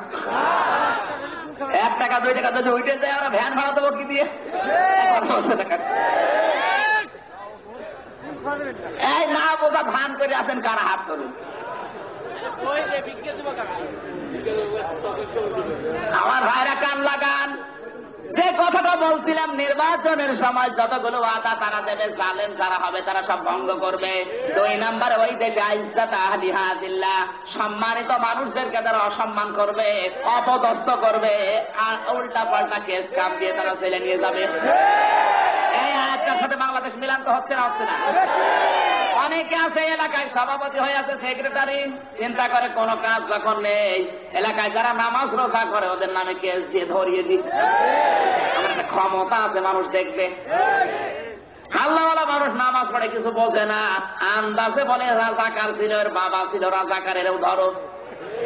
এই দেশে আছে না নেই? যদি নাই থাকবে তা আমার নামে দিয়েছে কেন? বাচ্চা রাজাকার বলেন। আমার বাবারও জন্মের সময় হয়নি, আমার জন্ম তারিখ 92 সাল, 28/10/92 সালে আমার জন্ম। আমার বাবার বয়স খুব বেশি হলো 42 বছর, যুদ্ধ হয়েছে 43 বছর। এক কথা বলছে না কেন? এই যদি হয় দেশের অবস্থা, আমার মনে হয় ইজ্জত আহলিহা জিল্লাহ বাংলাদেশে 100 ভাগ মিলে গেছে। সম্মানিত মানুষ যারা সম্মান নেই, কথা বললেন না কেন? এদেশে যারা সম্মান পাওয়ার যোগ্য তাদের সম্মান আছে, যারা অসম্মানের পাত্র তাদের আজ মানুষ দেখলে সম্মান করে। পৃথিবীর নিয়ম হবে, ছাত্র যদি শিক্ষককে দেখে তাহলে আদব দেখাবে, সালাম দেবে, কথা বললেন না কেন? কিন্তু বাংলাদেশের নিয়ম দেখেন, অনেক ছাত্রকে শিক্ষক সালাম দিয়েছে, বাবা তুমি কেমন আছো? বিশ্ববিদ্যালয় দেখি, স্কুল কলেজ বিশ্ববিদ্যালয়ের দিকে তাকান, ছাত্রকে দেখে শিক্ষক বলে বাবা তুমি ভালো আছো তো? ভয়ে। এই জন্য আশরাফ আলী থানভী লিখেছেন, যেই দেশে ছাত্র শিক্ষকের দাম সমান হয়ে যায়, যেই দেশে আলেমের দাম আর জালেমের দাম সমান হয়ে যায়, যেই দেশে নারী আর পুরুষের দাম সমান, ওই দেশে ইনসাফ বলতে কিছু থাকে না, থাকে সব অবিচার। এক মরিদ নিয়ে পীর সাহেব যাচ্ছে দেশে দেশে, এমন এক দেশে পৌঁছেছে যেই দেশে তেলের দাম আর ঘির দাম সমান সমান। উনি লিখেছে কিতাবে, মরিদ ডাক দিয়ে বলে, হুজুর ঘির দাম যেহেতু সস্তা, ঘি খেয়ে মোটা হয়ে যাব। পীর সাহেব বলে, দেখো ভুল করো না। মরিদ বলছে, হুজুর আপনার কথা মানি না, কারণ ঘি যেহেতু সস্তা আমি মোটা হব। মনের মতো ঘি খাচ্ছে, কিছুদিনের পরে ভুড়ির ছায়ে জোতা, ঘাড়ের ছায়ে জোতা। আল্লাহর কি ছাড়া ওই দেশে 2 চোর চুরি করতে গিয়ে এক বাড়ির প্রাচীর ছিল দুর্বল, এক চোর প্রাচীরের নিচে পড়ে গেছে মারা, আর এক চোর মামলা দিয়েছে হাইকোর্টে, এই বাড়িওয়ালা দুর্বল করে প্রাচীর বানিয়েছে, এই জন্য আমার চোরা বন্ধু মারা গেছে, আমি বিচার চাই। বিচারক ডাক দিয়ে বলে, বাড়িওয়ালাকে ধরে নিয়ে আসো। বাড়িওয়ালা বলে, স্যার আমার তো দোষ না, আমি তো মশলা ঠিকই দিয়েছি, দোষ হচ্ছে রাজমিস্ত্রির। ও কেন দুর্বল করে বানিয়েছে? বলে, তোরে খালাস করে দিলাম, নিয়ে আয়। রাজমিস্ত্রি বলে, স্যার দোষ আমার না, দোষ হচ্ছে জোগাইলেন, ও পানি বেশি দিয়েছে। জোগাইলে বলে, দোষ আমার না, দোষ আছে ওই হাতিওয়ালার, আমি যখন মশলা তৈরি করি হাতি দৌড় দিয়ে বালতিতে লাথি দিয়ে পানি ফেলে দিয়েছে, তোরে মাফ করে দিলাম, নিয়ে আয়। হাতিওয়ালা হাতিওয়ালা বলে, দোষ আমার না, দোষ ওই মহিলার, ও স্বর্ণের অলঙ্কার পরে যাচ্ছিল, আমার হাতি ভয় পেয়ে দৌড় দিয়েছে। ঠিক আছে, তোরে মাফ করে দিলাম, কোথায় সেই মহিলা? মহিলা বলে, দোষ আমার না, দোষ আছে স্বর্ণকারের, ওই স্বর্ণকার বেশি ঝনঝনে আওয়াজ দিয়েছে। কোথায়? স্বর্ণকার যখন এসেছে তাকিয়ে দেখে একেবারে হ্যাংলা, শরীর একেবারে চিকন। ফাঁসির জন্য দড়ি নিয়ে আসা হলো, তোর ফাঁসি হবে, কারণ তুই বেশি দিয়েছিস ঝনঝনে আওয়াজ, এর জন্য তোরা মারা গেছে। দড়ি নিয়ে আসা হলো বিদেশ থেকে, দড়ি ওর গলায় যায়, দড়ি বেরিয়ে যায়, গলার সাথে দড়ির মিল নেই। জল্লাদ ডাক দিয়ে বলে, স্যার আপনার রায় তো কার্যকর হয় না। বলে, কেন? এ দড়ির সাথে গলার মিল নেই। জজ বলে, না আমি রায় দিয়েছি, কার্যকর হতে হবে। এরকম মোটা গলা পাওয়া যায় কোথা ধরে নিয়ে? সারা দেশ খোঁজার পরে দেখা গেল ওই সেই মরিদ ঘি খেয়ে মোটা হয়েছে। ওরে ধরে নিয়ে আসার পরে বলে, তোর ফাঁসি হবে। বলে, আমার অপরাধ, তোর ঘাড় মোটা। ফাঁসির দড়ি গলায় দেবে, তাকে দড়ির সাথে গলার একেবারে মিল। ফাঁসি দেওয়ার সময় বলে, তোর জীবনের শেষ কথা কি? বলে, শেষ কথা আমার পীর সাহেব কোথায় আমি দেখবো। নিয়ে পীর সাহেব কোথায় আছে? পীর সাহেব যখন এসেছে বলে, হুজুর এই দেখেন আমার অবস্থা, কোনো দোষ করিনি, এরপরেও 1 লক্ষ মা বোনের ইজ্জত হরণের দায়িত্ব দিয়েছে আমার। 1 লক্ষ মা বোনের ইজ্জত হরণের কেস যদি আমার নামে থাকে, প্রতিদিন আমি 313টা করে ধর্ষণ করিস। আমার মাথা থাকার কথা, কথা বলতে না কেন? দেশে জাতির পিতা তো আমার হওয়া দরকার, কথা বলেন না। জাতির পিতা তো আমার হওয়া দরকার, আমি 313টা করে প্রতিদিন মেরিস, আর আমার দেয় না, দিয়েছে অন্যজনের। আপনি আমার বিচার করেন। বলে, দেখ তোর ফাঁসি আমি বাঁচিয়ে দেবো, বুদ্ধি আছে। তোকে যখন ফাঁসি দেবে আমি কান্নাকাটি করবো যে আমার মুরিদকে ছেড়ে দেন, ফাঁসি আমার দেন। তুই বলবে, না আমার পীর সাহেবকে ছেড়ে দেন, আমার দেন, বাকি কি হয় আমি দেখবো। ফাঁসি যখন দেবে পীর সাহেব বলে, না আমার মুরিদকে বাঁচিয়ে দেন, আমারে ফাঁসি দেন। মুরিদ বলে, না আমার পীর সাহেব বেঁচে থাকে, আমারে দেন। জল্লাদ চিন্তা করেন আমি দেবো কারে। জজের কাছে বিচার গেল, জজ বলেন ভেতর রহস্য আছে, দাঁড়া বাদশার কাছে যাই। বাদশা বলে, দাঁড়া আমি আগে জিজ্ঞাসা করি। বলে, হুজুর আপনি কেন মরতে চান? আপনার তো দোষ নেই, দোষ আপনার মুরিদের, ওর গলা মোটা, ও 50 বছর কোরআনের তাফসীর করেছে, এইটাই দোষ। ডাক দিয়ে বলে, আমি কেন এই দড়ি গলায় নিতে চাই বলবো না। বলে, হুজুর বলতে হবে আপনাকে। হুজুর ডাক দিয়ে বলে, বাদশাহ নামদার আমি চোখ বন্ধ করে দেখলাম, এই দড়ি সে গলায় নেবে, মরার সঙ্গে সঙ্গে সে জান্নাত পেয়ে যাবে। বাদশাহ ডাক দিয়ে বলছে, কত আকাম করলাম জীবনে, জসিমের মতো মানুষকে রাজপথে হত্যা করার পরে ডান্স দিলাম, গুনাহ মাফ হবে কিনা জানি না। যত আকাম জীবনে করেছি মাপ পাওয়ার সম্ভাবনা নেই। এই দড়ি গলায় নিয়ে যদি মরার পরে জান্নাত পাওয়া যায়, ফাঁসি কারো দেওয়ার দরকার নেই, আমারে দে। ফাঁসি হবে কার, হচ্ছে কার। আমার মনে হয় যে এই দেশে তেলের দাম ঘির দাম সমান, যে দেশে নারী পুরুষের দাম সমান, ফাঁসি যারা দিতে চায় ওর হবে না, ফাঁসি হবে কিন্তু ওই রকম একজনে। আরো নিচে নামা লাগবে। আমার ভাইরা এই জন্য কান লাগাতে হবে। আল্লাহ রাব্বুল আলামিন বলেন, জালেম ক্ষমতায় গেলে 2 নম্বরের কর্মসূচি হবে সম্মানিত মানুষদের ধরবে আর জেলখানায় নিয়ে যাবে, অপদস্থ করবে। বাংলাদেশের সম্মানিত যারা, যাদেরকে আল্লাহর ফেরেশতারা সম্মান দেয়, এদের আজ রাজাকার বানিয়েছে, এদেরকে বানিয়েছে জঙ্গিবাদ। এদের কাছে বোমা তালাশ করে। এই কথা বলছে না কেন? শয়তান ডক্টর আসগর আলী ঢাকা বিশ্ববিদ্যালয়ের অধ্যাপক ঘোষণা দিয়েছিল, এই মরহুম ডক্টর আসগর আলী শয়তান, যে মাদ্রাসাগুলো বাংলাদেশে বন্ধ করে দাও। সাংবাদিকরা জিজ্ঞাসা করে, কেন বন্ধ হবে মাদ্রাসা? এরা তো আল্লাহর নবী, বিশ্ব নবী মোহাম্মদ রাসূলুল্লাহর অনুসারী। এই ডক্টর শয়তান আসগর আলী বলেছে, এই ছাত্রগুলো মাদ্রাসায় যারা লেখাপড়া করে, সেই নবীর অনুসারী, ওই নবী মোহাম্মদ ছিল বড় সন্ত্রাসী। তার বিচার বাংলাদেশে হয়নি যে নবীকে সন্ত্রাসী বলে গালি দিয়েছে। এই দেশে বিচার হয় এই দেশে যদি কেউ শেখ মুজিবকে গালি দেয়।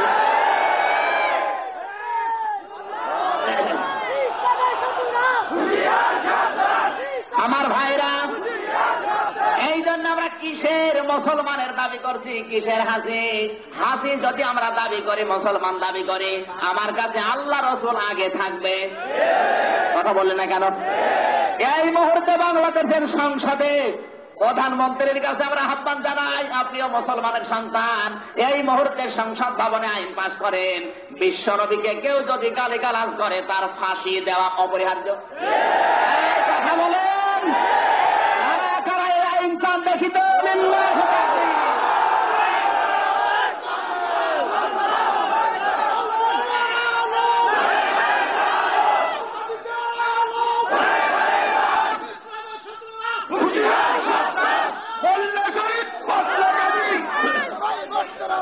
আমরা সবাই মরতে রাজি,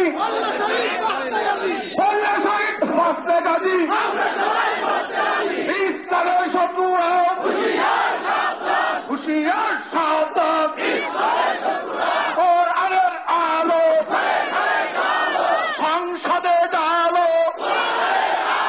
আল কোরআনের আলো, ইল্লাহে তাকবীর। আমার মনের যাতে কবুল করে নেবে। নিঃস্বার্থ ভাবে আমরা দিয়েছি, কোন স্বার্থ আছে আমাদের? পরে বলুন, বঙ্গবন্ধুকে গালি দিয়ে যদি তার ফাঁসি হয়, বিশ্ব নবীকে গালি দিয়ে তার ফাঁসি দেওয়া লাগবে। কারণ এই পৃথিবীর সব নেতার চাইতে আমাদের নেতা মোহাম্মদ রাসূলুল্লাহ সবার উপরে। কথা বলেন। আর একে ফাঁসি দিয়ে গালি দেওয়ার পরে আজও পর্যন্ত জেলখানায় জীবিত আছে, কোলাঙ্গারের ফাঁসি হয় না। আপনি এই দেশের কোন নেতা নেত্রীকে গিয়ে গালি দিয়ে দেখেন তো আপনার কি হয়। আমাদের এই মুহূর্তে সিদ্ধান্ত নেওয়া দরকার, পৃথিবীতে জালেম যারা আসবে, যুগে যুগে তারা সম্মানিত মানুষদের অসম্মান করেছে, কিয়ামত পর্যন্ত তারা করবে। 3 নম্বরে আল্লাহ পাক বলেন, রব্বুল আলামিন বলেন, 3 নম্বরে জালেমদের কাজ হবে এই পৃথিবীর ময়দানে সব জায়গা তারা বিশৃঙ্খলা তৈরি করবে। আমরা যে উশৃঙ্খল না, পৃথিবী প্রমাণ পেয়েছে, হয়নি? কোরআনের উপর আমাদের বিশ্বাস আছে অগাধ, কারণ কোরআন বলেছে আল্লাযীনা ইউকিমুনাস সালাতা ওয়া ইউতুনাজ যাকাতা ওয়া হুম রাকিউন, সূরা মায়েদা 55 নম্বর আয়াত। আল্লাহ পাক বলেন, যারা ঈমানদার ওদের 2টা গুণ থাকবে আর একটা বৈশিষ্ট্য থাকবে। 1 নাম্বার, ওরা নামাজ কায়েমের আন্দোলন করবে। 2 নম্বরে যাকাত ভিত্তিক অর্থনীতি কায়েম করবে। কিন্তু তারা হবে নম্র, ভদ্র, শৃঙ্খলাবদ্ধ। বাংলাদেশে আজ আমরা শৃঙ্খলাবদ্ধ, এই জন্যে কাফেরদের কিছু বলি না। আমার মনে হয় যা অত্যাচার হয়, যত নির্যাতন হয়, 14 টুকরো করলেও গাছ হাল মেটে না। আপনি তো কিছু টের পাচ্ছেন না। যা হয় এই দেশে, ওদেরকে যদি টুকরা টুকরা করা হয়, তারপরেও এই কাফেরদের মেরে ফেললেও গার হাল মেটবে না। কিন্তু যেহেতু আমরা আল্লাহর কোরআন বিশ্বাস করে আছি, অহম রাকিউন, আমরা নম্র, ভদ্র, উশৃঙ্খল না, এই জন্য এখনো দেশ ঠান্ডা আছে। এ কথা মনে করার কোনো কারণ নেই যে যত কিছু করছে কিছুই তো হচ্ছে না, আরো বেশি চালায়। মুসলমানদেরকে রাগা চিন্তা করেনি যে বের হবে কিনা, ওপর দেওয়ার পরে ভেতর যার বের হয় না, আটকে গেছে। একদিন 2 দিন 3 দিন আমার বানরের পায়খানা বন্ধ, বানর মারা যাবে চিল্লা পাল্লা করে, বের তো হয় না। বহু চেষ্টা করে শেষ পর্যন্ত হাসপাতালে নিয়ে পেছনে ছিঁড়ে তারপরে আম বের করি, আমাদের গায়ে এখনো শোকায়নি। এই জন্য আপনাদের মতো যারাই আসে কোনো কিছু যদি বানরের হাতে দেয়, বানর ওইটা আগে নিয়ে পেছনে দিয়ে দেখে যে বের হবে কিনা। আজ বাংলাদেশে তোমরা যা করছো একটু হিসাব করে দেখো যে সময় যদি পাল্টায় আম বের হবে কিনা।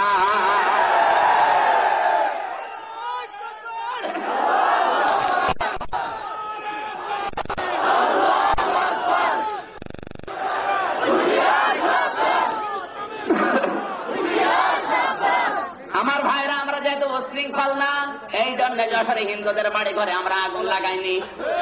কথা বলছে না, যশোরে হিন্দুদের বাড়ি ঘরে আগুন দিয়েছে তারা, এই দেশে যারা বিশ্বজিৎকে হত্যা করেছে। প্রমাণও পাওয়া গেছে, ধরা পড়ার পরে পরে মাথা খারাপ আর পাগল, এখন পাগল, আগে তো ভালো ছিল। সুতরাং এই দেশে জ্বালাও পোড়াও করা, আগুন দেওয়া, পেট্রোল বোমা মারা, ককটেল মারা কোনো মুসলমান মারে না। আমার মনে হয় মারে তারা যারা বিশ্বজিতের মতো হিন্দুকে ছাড়ে না। আজকে 3টা ধরা পড়েছে, 3টাই পরিচয় দিয়েছে আমরা এই দলেরই। ধরা পড়ার পরে বলছে ওর মাথা খারাপ মনে হয় ছিল, ওই সময় মাথা খারাপ ছিল, ওর আঙ্গ ভালো ছিল। যদি ধরা না পড়তো তো চাপিয়ে দিত ইসলাম পন্থীদের উপরে। কথা বলেন ঠিক কিনা? যেহেতু আমরা মুমিনের দাবি করি, এখনো পর্যন্ত আমরা উচ্ছৃঙ্খল হয়নি, আমরা হব না। বাংলাদেশে ইসলাম কায়েম করতে যে 100 বছর অপেক্ষা করতে হয়, 100 বছর অপেক্ষা করব, কোনদিন চরমপন্থায় আমরা যাব না। ধরা যারা পড়ছে, সাক্ষ্য প্রমাণ যদি সঠিক হয় ফাঁসি দিয়ে দিন। ধরা পড়ার পরে পাগল হয়, আগে তো ভালো হয়। বগুড়াতে শহীদ মিনার ভাঙার পরে ধরা পড়লো, আগে বলছিল ধরা পড়েছে হুজুররা, যেই ধরা পড়ে প্রমাণ পেয়েছে তখন দেখা যাচ্ছে এক ক্যাডার বলছেন না এ মাথা খারাপ। আমার ভাইরা, কান লাগাতে হবে জালেমদের যে 3 নম্বরে কাজ, সব জায়গা তারা বিশৃঙ্খলা তৈরি করবে। আমরা যেহেতু মুমিন, আমরা বিশৃঙ্খলা চাই না, আমরা শান্তি চাই। 4 নম্বরে জালেমদের কাজ হবে আল্লাহর আইন যেগুলো দুনিয়াতে আছে, আল্লাহর আয়াত একটা একটা করে তারা তুলে দেবে। আপনি রাগ না করে মিলাম তো, বিসমিল্লাহ বাংলাদেশে ছিল না? ছিল না? যারা তুলে দিয়েছে, আল্লাহর উপরে অবিচল আস্থা যারা তুলে দিয়েছে, মুসলিম শব্দ যারা বাদ দিয়েছে, এরপরেও আপনি তাদেরকে আলেম মুসলমান বললেন কোন কারণে? কোরআনের আয়াত অনুযায়ী এরা জালেম, কোনো সন্দেহ নেই। এরপরও যদি না বোঝার ভান করে থাকেন, আপনার কপালে হেদায়েত নেই। আমি গ্যারান্টি দিয়ে বলছি আপনার কপালে হেদায়েত নেই। আপনি কান মুখ খোলা রাখবেন না। 3টি ইন্দ্রিয় শক্তি আল্লাহ যাদেরকে দিয়েছে, এই 3টি ইন্দ্রিয় শক্তি যারা কাজে লাগাবে না, এরা হচ্ছে চতুষ্পদ জানোয়ারের চাইতেও খারাপ। সূরা আনআমের 179 নম্বর আয়াত, 9 নম্বর পারা 13 নম্বর পৃষ্ঠার 1ম নম্বর লাইনে দলিলগুলো লম্বা করে বলছেন, আপনি মিলিয়ে নেন। যাদের চক্ষু আছে দেখে না, কান আছে শোনার পরও শোনে না, তারপরে শোনার পরও না শোনার ভান করে থাকে। যাদের বিবেক আছে কিন্তু বিবেকটা কাজে লাগায় না, এই মানুষগুলোকে আল্লাহ জাহান্নামের আসামি বলেছেন। কথা বলেন ঠিক কিনা? চতুষ্পদ জানোয়ারের চাইতেও খারাপ। আমাদের উচিত হচ্ছে পৃথিবীর ময়দানে আল্লাহ রাব্বুল আলামিন যেহেতু পরীক্ষা নিরীক্ষা করে তারপরে জান্নাত দেবে, এই জন্য পরীক্ষার ধরন আল্লাহ জানিয়েছেন। আমরা যারা কলেজ বিশ্ববিদ্যালয় মাদ্রাসাতে লেখাপড়া করি, স্যার শিক্ষক আমাদেরকে বহুত ভালোবাসে, এরপরেও কোনদিন প্রশ্ন আউট করে দেয়? প্রশ্ন আউট করে দেয় না। কিন্তু আল্লাহ আমাদেরকে এত ভালোবাসেন, পরীক্ষা যা নেবে ফাইনাল পরীক্ষা, সেই পরীক্ষার প্রশ্নপত্র তো দিয়েছে, প্রশ্নপত্র আউট পর্যন্ত করে দিয়েছে। আল্লাহ পাক বলেন তোমাদেরকে অবশ্যই আমি পরীক্ষা করব কি দিয়ে? ওয়ালানাবলুওয়ান্নাকুম বিশাইইম মিনাল খাউফি ওয়াল জুই ونقص من الأموال والأنفس والثمرات وبشر الصابرين সূরা বাকারা 2 নম্বর পারা 2 নম্বর পৃষ্ঠা 13 নম্বর লাইনের 155 নম্বর আয়াতে লামে তাকিদ দিয়ে আল্লাহ বলেন অবশ্যই আমি আল্লাহ তোমাদের পরীক্ষা করব। কে বলছেন? পরীক্ষা ছাড়া পৃথিবীতে কেউ জান্নাত পায়নি, কিয়ামত পর্যন্ত পাবেও না। পরীক্ষার যে প্রশ্নগুলো আসবে আল্লাহ আউট করছেন, কান লাগান। 1 নম্বরে প্রশ্ন আল্লাহ বলেছেন মিনাল খাউফি, তোমাদেরকে ভয় দিয়ে পরীক্ষা হবে। কি দিয়ে? এই ভয় ইহুদি খ্রিস্টানের হতে পারে, ইসলাম বিদ্বেষীদের হতে পারে। আজ বাংলাদেশে ইহুদি খ্রিস্টানরা যদি ভয় নাও দেখায়, এই দেশে নামধারী এক ধরনের মুনাফিকেরা মুসলমানদের ভয় দেখাচ্ছে। ভয় আছে না নেই? করে বলুন। ভয় ছাড়া কোন জায়গা বাংলাদেশে এখন নেই।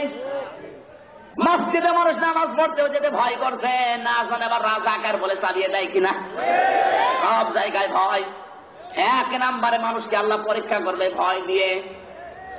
ভয়কে উপেক্ষা করে যারা জীবন চালাতে পারবে, মিনাল খাউফি ওয়াল জুই, 2 নম্বরে খোদা দিয়ে। কি দিয়ে? বাংলাদেশে খোদার ভয় দেখানো হচ্ছে না? হচ্ছে না? চাকরি বন্ধ করে দেব। কথা বলছে না কেন? বলে যদি না আসো চাকরি দেব না, তোমার জমির সারও দেব না, বিদ্যুতের লাইন কেটে দেব।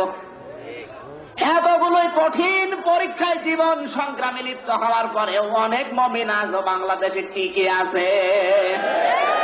আল্লাহ এদের জান্নাত দেবে না দেবে তোমার মতো নমকে? এত কষ্ট করে জীবন চালাচ্ছে, এরপরও ঈমান বিক্রি করে না।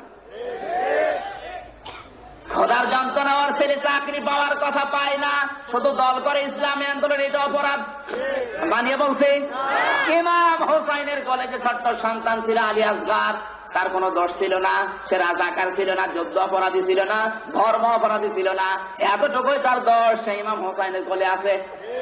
আজ বাংলাদেশে শিবিরের এই ছোট্ট ছোট্ট ছেলেগুলো ফার্স্ট ক্লাস ফার্স্ট হয়, বিশ্ববিদ্যালয়ে ফার্স্ট হওয়ার পরও চাকরি হবে না, বিসিএস ক্যাডার হওয়ার পরও চাকরি হবে না, কারণ ওর বাবা জামাত ইসলাম করে। শয়তান, আমার বাবা জামাত করে, আমার কি কথা বলুন? আমার অধিকার কেন নষ্ট হবে? আমি তো আর রাজাকার না, আমার বাবা রাজাকার। আমার বাবাকে বলেন আমার দোষ কি? ইমাম হোসাইনের সাথে যা করেছে ইয়াজিদ, আজও পৃথিবীর অনেক দেশ আছে 90 ইয়াজিদ ওইটাই শুরু করেছে।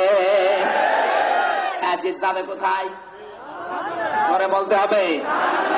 ইয়াজিদ কোরআন পড়তো, হাদিস পড়তো, ইয়াজিদ রাষ্ট্র চালাতো কোরআন দিয়ে। একটা বিধান শুধু লঙ্ঘন করেছে, ও রাজতন্ত্র কায়েম করেছিল। এই কারণে যদি ইয়াজিদ জাহান্নামে যায়, আজও পৃথিবীতে কোরআন পড়ে, হাদিস পড়ে, বটনি মাথায় দিয়ে তসবিহ হাতে নিয়ে সবই করবে, মিলাদ পড়বে, দোয়া করবে, কিন্তু রাজতন্ত্র যারা কায়েম করার জন্য চেষ্টা করবে এরাও জাহান্নামে যাবে। যদি এরা জাহান্নামে না যায় তাহলে ইয়াজিদকেও জান্নাত দেওয়া লাগবে। এই কথা বলে না কেন? তোমাদের চাইতে ইয়াজিদ অনেক ভালো ছিল, কারণ সে সংসদ পর্যন্ত চালিয়েছে কোরআন দিয়ে, আর তোমার সংসদে কোরআন দিয়ে যাওয়াই নিষেধ। ইয়াজিদকে যদি আল্লাহ জান্নাত না দেয়, পৃথিবীর কোন 90 ইয়াজিদকে জান্নাত দেবে? আল্লাহকে অবিচারক। এ সহজ কথাগুলো না বোঝার ভান করে যদি থাকেন, সত্যি সত্যি আপনার খবর আছে। আল্লাহ পরীক্ষা করবেই। এই পরীক্ষায় যারা টিকে থাকবে, এখানে 3টি প্রশ্ন আল্লাহ দিয়েছেন। কয়টা?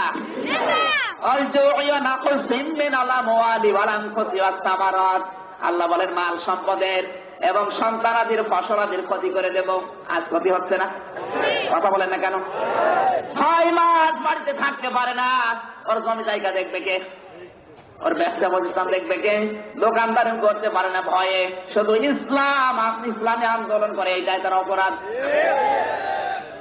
এ কঠিন পরীক্ষা করে আল্লাহ পাক বলেন যারা টিকে থাকবে, হে নবী সুসংবাদ দিন, ওয়াবাশশিরিস সাবিরিন, এই ধৈর্যশীল মানুষদেরকে আমি আল্লাহ জান্নাতের সুসংবাদ দিয়ে দিলাম। জোরে বলেন সুবহানাল্লাহ, সুবহানাল্লাহ, আলহামদুলিল্লাহ, লা ইলাহা ইল্লাল্লাহ, সুবহানাল্লাহ, আলহামদুলিল্লাহ,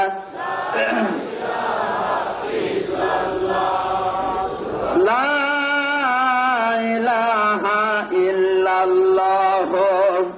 মুহাম্মাদুর রাসূলুল্লাহ। এই পরীক্ষা বাংলাদেশে এখন আছে না নেই? যারা বলেন অনেকে কিন্তু এই পরীক্ষা দিতে এসে নিজেদের ঈমান পর্যন্ত অনেকে হারিয়েও ফেলছে, অনেকে বলেও ফেলছে আল্লাহ আর কতদিন আর পারা যায়। কি কথা বলেন? সাহাবায়ে কেরামের মতো কষ্ট ত্যাগ তিতিক্ষা এখনো বাংলাদেশে আসেনি। এসেছে যতটুকু এসেছে নমুনা। সাহাবায়ে কেরাম বাবলা গাছের পাতা খেয়ে পায়খানা হয়েছে ছাগলের নাদির মতো। এখনো যদি সেই পরিবেশ আসে, আল্লাহ বলেন মাতা নাসরুল্লাহ, যখন মানুষ বলবে আলা ইন্না নাসরাল্লাহি করিব, আমি বলবো আমার সাহায্য একেবারে নিকটে এসে গেছে। জোরে বলেন সুবহানাল্লাহ।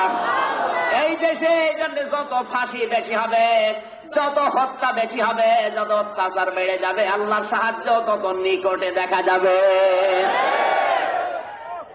অনেকে বলে ওর দোষ না থাকলে এমনি মারা যাচ্ছে।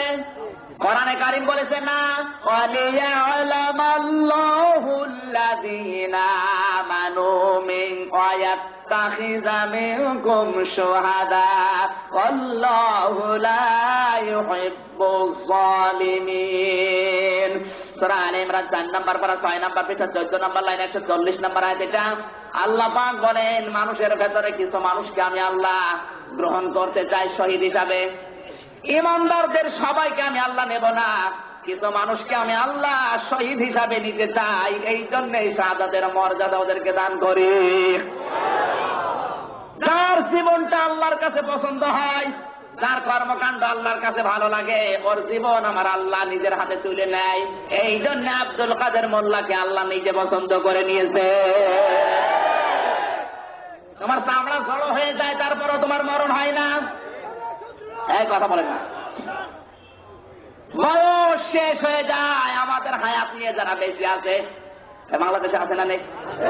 বুদ্ধিজীবী যেগুলো তাকান টকশোতে কথা বলছে, যারা একটারও হায়াত আছে। বাংলাদেশের হায়াত তো 58 বছর গড়ায়ক, আর ওরা এখন বেঁচে আছে কেউ 60 বছর 65 বছর বয়স। সুতরাং ওরা আমাদের হায়াত নিয়ে বেঁচে আছে। ওদের তো এমনি মরে যাওয়া দরকার। আমাদের হায়াত নিয়ে যারা বাংলাদেশে বেশি আছে, ওরাই কিন্তু আমাদের বিপক্ষে কথা বলে। কথা বলছেন আমার?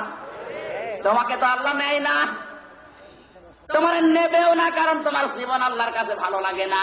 ওয়াত্তাখিযা মিনকুম শুহাদা, তোমাদের ভেতরে আমি আল্লাহ যাকে গ্রহণ করতে চাই তাকে শহীদ মৃত্যু দান করি। বাংলাদেশে লক্ষ লক্ষ মানুষের ভেতরে কয়েকটা মানুষকে আল্লাহ গ্রহণ করেছে, তাদের জীবন যৌবন আমার আল্লাহর কাছে ভালো লেগেছে। মন খারাপ করার কিছু নেই। যত শহীদ বাংলাদেশে বেশি হবে, আল্লাহর সাহায্য তত তাড়াতাড়ি আমরা দেখতে পাবো। কথা বোঝা যাচ্ছে না? সুতরাং পৃথিবীর ময়দানে পরীক্ষা ছাড়া কেউ জান্নাত পায়নি, এখন পাচ্ছে না, ভবিষ্যতে পাবে না। এ পরীক্ষা আমরা দিতে প্রস্তুত আছি। আমার মা বোনেরা, আপনাদের জান্নাতে যাওয়ার জন্য সব শেষ কথা বলছে। বাংলাদেশে জরিপ আমার হাতে প্রতি জানুয়ারিতে আসে। আমি যতটুকু জরিপ পেয়ে বাংলাদেশের সাথে মিলিয়েছি, এই দেশে অধিকাংশ পরিবারে স্বামী স্ত্রীর মিল না থাকার অন্যতম কারণ স্ত্রী। স্বামীর যতটুকু ইনকাম ও পায় তার চাইতে স্ত্রীর চাহিদা বেশি। এরকম বউ আছে না নেই? মা বোন যারা এসেছেন, আপনাদের ওয়াজ এইটাই। বাংলাদেশে পুরুষ এখন যেভাবে ইসলামের জন্য অগ্রসর হয়েছে, আপনাদের উচিত হযরতে ফাতেমার মতো, মায়েশার মতো পেছনে সাহায্য করা। সাহায্য তো দূরের কথা, স্টার জলসা, স্টার প্লাস দেখে দেখে ওদের চাহিদাই দেখে না।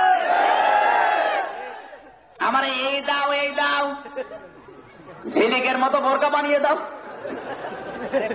এমন ব্লাউজ স্বামীর কাছে আকাঙ্ক্ষা করে। পায়ে যেভাবে ব্লাউজ বানিয়েছে যার কোনো হাতা নেই। এই নওগাঁ শহরে গতবার গেলাম, যে দেখছি বাজারের ভেতর গন্ডগোল কি হয়েছে। হুজুর এক মহিলার ব্লাউজ হাতা নেই, মনে গেলাম আল্লাহ গরিব মানুষ হয়তো। ডাক দিয়ে বললাম, ড্রাইভার ভাই দেখেন তো বাকি অবস্থা কি। বলে হুজুর ওই হাতাও নেই। মনে মনে ভাবলে একেবারে গরিব হয়তো হাতা লাগাতেও পারি না, দোয়া করে আল্লাহ তুমি বরকত দাও যেন হাতা লাগাতে পারে। লাইবার বলছো হুজুর এ জিনিস সে জিনিস না, আপনি দোয়া তুলে নেন, দোয়া তুলে নেবো মানে এ হচ্ছে ডানা কাটা পৌরি। আপনার ডানায় কোনো কাপড় থাকে না, বকে কোনো ওড়না নেই, পিঠ মনে হয় যে ফুটবল খেলার বিশাল।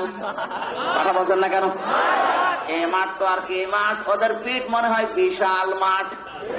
এই দিক থেকে একটা ফিতা, ওই দিক থেকে আর একটা কিন্তু মাঝখানে দিয়েছে গেরো, ফুটবল খেলার সেন্টার। যুবকরা দেখে আর গোল দেয় ওই জায়গায়, না এলাকায় গোল নেই, গোল নেই তো এমনি পেপারে বের হয়। বোরকা করার জন্য, পর্দা করার জন্য যদিও বলা হয়, দেখা যায় বাংলাদেশে যেগুলো বোরকা ও বোরকা না ওগুলো ফ্যাশন। সুতরাং এই এমব্রয়ডারি করা ফুল ফলার বোরকা পরা বাদ দেওয়া দরকার। আপনি যদি বোরকা পরে পর্দা করতে চান, বোরকা পরবেন হযরতে ফাতেমার মতো। এমন বোরকা পরে রাস্তাঘাটে বের হওয়া দরকার যাতে মানুষ আর না তাকায়। আর এমন ডিজাইনের বোরকা মানুষ দেখে আর বলে ভেতরে মাল আছে, ভেতরে কি মাল? জোরে বলেন নাউযুবিল্লাহ। আমার মা বোনেরা, স্বামীর প্রতি ভক্তি শ্রদ্ধা করার জন্য এই জন্য বারবার আদেশ দিচ্ছে। বিশ্ব নবী বলেন যে মহিলা মারা যাবে আর ওর স্বামী যদি বলে আমার স্ত্রী আসলে আমার মন মতো ছিল, নবীজি বলেছেন ওই স্ত্রীকে আল্লাহ জান্নাত দিয়ে দেবে। কিন্তু এই দেশের নিয়ম আলাদা। অনেক বাড়িতে দেখবেন স্ত্রীর স্বামী স্ত্রীতে বাড়িতে থাকে, স্ত্রীর পক্ষের কোন মানুষ যদি বাড়িতে আসে আদর আপ্যায়নে ভরে না। কথা বলছে না কেন? এই নিয়ে আসো, সেই নিয়ে আসো, ব্লাউজ কিনে দাও, শাড়ি নিয়ে আসো, চাদর নিয়ে আসো, নিতে নিতে দুনিয়া সব দিয়ে আসো। কিন্তু স্বামীর বাড়ি থেকে কেউ যদি আসে আর স্বামী যদি একটু খরচ করে, অনেক স্ত্রী আছে মন খারাপ করে। এরকম বউ আছে কার কার ঘরে হাত বলেন দেখি? একজন, আলহামদুলিল্লাহ। তাও তো আল্লাহর ওলি একজন আছে। আপনার হাঁটতেছেন, অনেক সত্যি কথা বলি। আপনারা মনে করছেন হুজুর কিছু জানেন, এখানে অনেক এইরকম মানুষ আছে যার বউ রাগ করে। এবার হাত তোলেন তো দেখি, তোলেন। ওই যে একজন, দুইজন, তিন, চার, এই বাড়তে আছে। এবার হাত তোলেন, সবাই তুলবে। এবার বিয়ে যারা করেনি ওরাও তো। এই মা বোন যারা এসেছেন কান লাগান। স্বামীর মন জয় করার জন্য আমার যতটুকু হাদিস কোরআনের ধারণা আছে আপনারা বলছেন না তাই। স্বামীর মন জয় করার জন্য স্বামীর বাড়ির লোকজনের খেদমত বেশি করে করেন। কথা বলছেন না কেন? আপনি বাবার বাড়ির লোকজনের যতই খেদমত করেন স্বামীর মন কিন্তু খুশি করতে পারবেন না। স্বামীর বাড়ির কেউ যদি আসে, স্বামীর ভাই হোক, বোন হোক, মা হোক, বাবা হোক, তার যদি বেশি খেদমত করেন, তার কাজ কারবার বেশি মনোযোগ দেন, স্বামী কিন্তু আপনার উপরে খুশি হয়ে যাবে। খুশি হবেন না? আসলে বোক দিয়ে ওরা জানে না। এজন্য মা বোন যারা এসেছেন, যেহেতু দুনিয়া থাকার জায়গা না, যতদিন আছেন অন্তত স্বামীকে মন জগিয়ে চলেন, চাহিদা আশাগুলো তার পূর্ণ করেন। আর স্বামীর যা ইনকাম, যা উপায় আছে অতটুকুর ভেতরে সন্তুষ্ট থাকবেন। তার উপায় অন্তরের বেশি চাহিদা করে তাকে অবৈধ কাজ করতে বাধ্য করবেন না। আশা করে বোঝা গেছে। মা বোনদেরকে এই দুটি আদেশ এবং নামাজ, রোজা, এই চারটি ফরজ আদেশ পালন করার আহ্বান জানিয়ে ইমানের অগ্নি পরীক্ষায় অবতীর্ণ হয়ে বাংলাদেশে যেন আমরা জান্নাতের ময়দান কায়েম করতে পারি, তৌফিক আল্লাহ দান করুন। যারা বলেন আমিন। এই কোরআনের পক্ষে থাকার আহ্বান জানিয়ে আজকে শেষ করছি।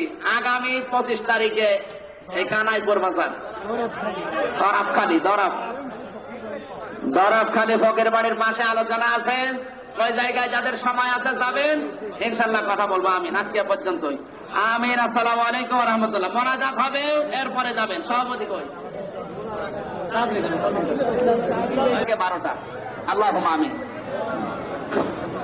ربنا ظلمنا أنفسنا وإن لم تغفر لنا وترحمنا لنكونن من الخاسرين। সারা জীবনের গুনার বোঝা মাথায় নিয়ে আমরা হাত তুলেছি, গভীর রজনী পর্যন্ত কোরআনে কারীম শুনেছি।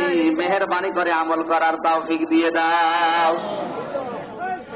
আল্লাহ তাআলা সারা জীবন অপরাধ করে জীবনটা নষ্ট হয়ে গেছে, এদেরকে তুমি ক্ষমা করে দাও।